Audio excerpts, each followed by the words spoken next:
भैया भाभी के पाके बदल जाता है, भैया भाभी के पाके बदल जाता है।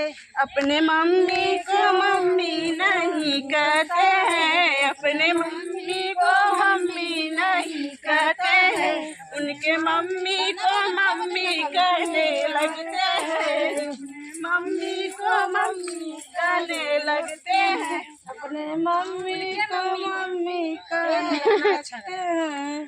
फूल खिलने से खुशबू निकल जाता है, फूल खिलने से खुशबू निकल जाता है, फूल खिलने से खुशबू निकल जाता है, खिलने से खुशबू निकल जाता है।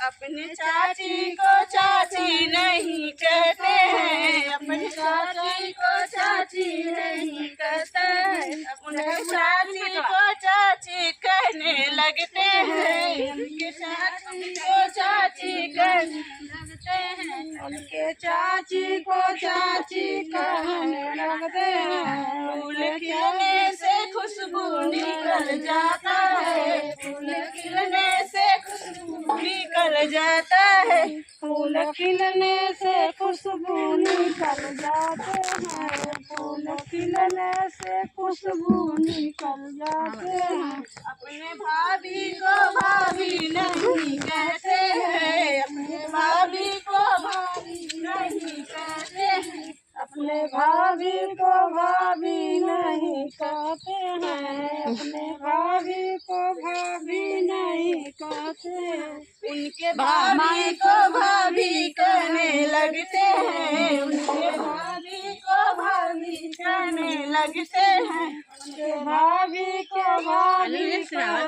लगते हैं, उनके भाभी को भाभी कहने लगते हैं। फूल खिलने से खुशबू निकल